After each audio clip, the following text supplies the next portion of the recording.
The property has a lot of feral cats because it's a rather large area, and some of them, um, and one of them is an alpha, and he is unoriginally named Blackie, and he really, really, really loves my bike. Blackie, why do you keep getting on my bike? Why? Blackie doesn't care. Damn it, cat. Get off my bike.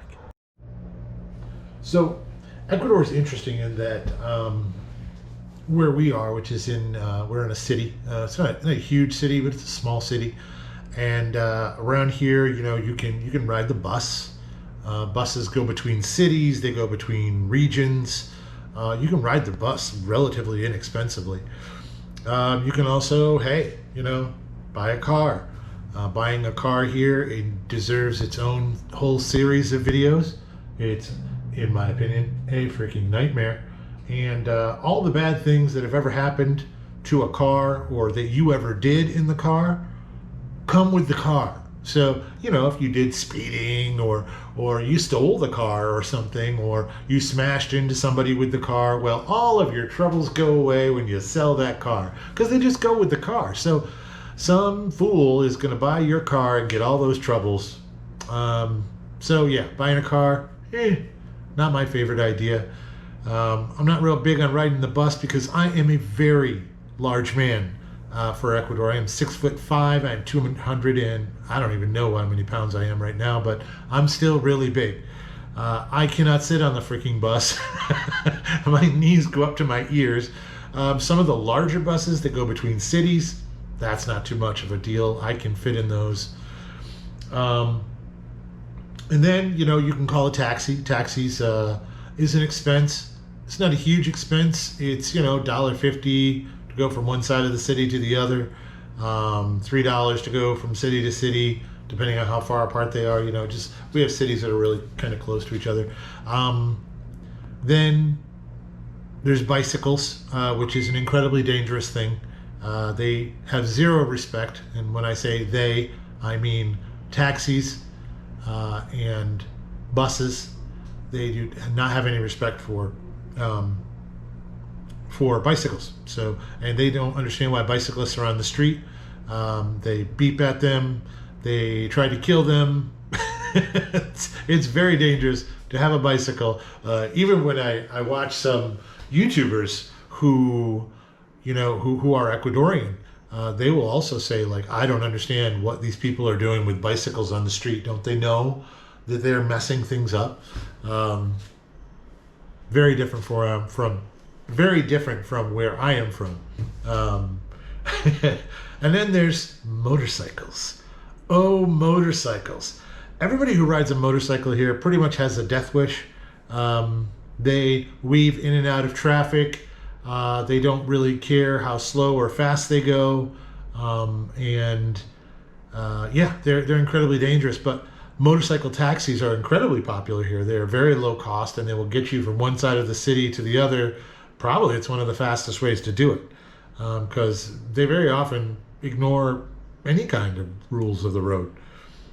And if you want to go one step further in danger, it's the people who ride electric scooters. Now, when I say electric scooters, I do not mean like this Razor scooter. I am talking about a full-size moped-looking thing that runs on batteries alone. They come from China. They are very interesting, and they are the great leveler, honestly. People who could afford the bus but not really afford a taxi, they can save money up to afford a used scooter. And they can then drive around with no matriculation. Matriculation meaning they don't have to register it. It does not need a plate on it. And they can go and just drive around wherever they like to. It's almost like a bicycle. It's treated like a bicycle. So you legally can go everywhere a bicycle could go. So it is getting to an interesting level now because a lot of people are buying some scooters that look just like motorcycles, and they have the power of a gas-powered motorcycle, if not more. Some of these are extremely powerful. These are usually lead-acid batteries, and if you don't know about lead-acid batteries, they're very heavy, and they're not quite as powerful in general as a lithium battery. But they're obviously somewhat safer too. But they make the bike really heavy and hard to steal, which is fantastic. It's hard to steal. But yeah, now they're making these motorcycles and stuff that look just like, they even call them, like the salesman will say, do you want to see a ninja style? You want to see un moto eléctrica ninja, estilo de ninja. And so they do. They look like these sport bikes. And they go really fast. They go like 90 kilometers per hour. They can do that for like 3/4 of the day. You know, it's pretty impressive. And they're very inexpensive compared to cars. But because you don't have to take a driving test to have them, yeah, they're generally the most incredibly dangerous thing to ride here. So, yeah, that's immediately what I went out and bought. Yeah, I just... Not immediately. It took me a while riding around in cabs to decide, you know what, I'd really rather have a little bit more freedom. I'm going to get one of these scooters. And we got one for, it was less than $1,000. It was really inexpensive. It was brand new. Really inexpensive. Fits me and my wife. And I'm a big guy. My wife is very tall as well. And we're big Americans, you know, and we fit on it. We fit on it quite well. And then I got all involved in the subculture of scooters, okay? And now what do I mean by that? I mean, people love to customize their scooters here. And they will go all out and do some crazy stuff. So the guy who does work for us sometimes, he's got this scooter, and I love this thing, and you can't find it anywhere, right? It's a very unique scooter. And he's got these incredible lights on it, right? So I don't know if you've ever seen sport bikes where they do these lighting techniques on them. But here, you know, it's a lot of inexpensive lights, and they wire it into the system, and they do it all kind of haphazardly. It is not a super pro job. I'm sorry if you're one of the people who does this. I'm sorry if you're the guy who did it to mine. You got to see it. But it's true, you know, like, not all my lights work all the time. I wish they did. I actually had them done, and then I paid a guy again to have them redone. So you're saying to yourself, Matt, why would you do that? Well, during the time I was having them redone, I was also having the entire thing fixed because I wrecked it. Yeah, I wrecked it. I wrecked it hardcore. And I was not wearing a helmet when I wrecked it. I launched myself into the air like a trebuchet, basically, because around here, one of the things you have to look out for if you are on the road at all, but most especially if you're using a scooter, because the wheels on a scooter are not as big as a motorcycle or a car. They're much smaller, and they are much more susceptible to the dangers of huecos, potholes. Or what actually happens is they have catch basins, drainage basins in the road, or manhole covers in the road that, because they're made out of metal, makes them valuable, so they get stolen, leaving large empty holes in the road that you cannot see because they are right at the same level as the asphalt.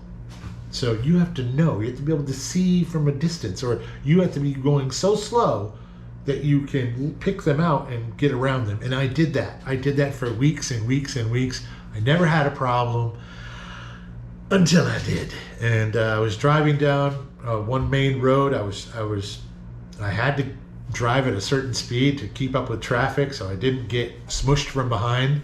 So I didn't end up, I couldn't go to the left because there was a bus there. I couldn't go to the right because there were people standing on the side of the road. And I said, I think I can make it. I don't think my wheel will get stuck. You know, it was a split second decision, and it didn't work out. Didn't work out. And this right here, that's what happened. Yeah. Yeah, I was pretty bloody. I was pretty messed up. I did not break any bones. I did get some pretty good road rash, pretty good stuff there. I got 3 stitches in my forehead. I didn't lose consciousness or anything. I mean, unfortunately, I wasn't going that fast. I wasn't going very fast at all. Probably half the speed of what the thing was capable of. No, my scooter cannot go 90 kilometers per hour. It goes much slower than that. But it's a great grocery getter. It's great to get to certain appointments and go pick things up. Where sometimes it's a pain in the butt to get a taxi, or riding the bus is always an adventure. So yeah, but my bike, I love this thing. I really do. I absolutely adore it. And this is what it looks like with the new lights. Yeah, check that out. Sometimes when I have to go out at night, it's like one of my favorite things to do is to go out at night, just because. So the lights are a safety feature too. They are so bright at night that you will not be mistaken for a shadow. You're going to be seen. And I do like going out at night to see that. I go out at night a lot? No, I almost never go out at night. I might go out in the really, really, really early morning once in 3 or 4 months or something. But yeah, those lights are cool, man. I love those things.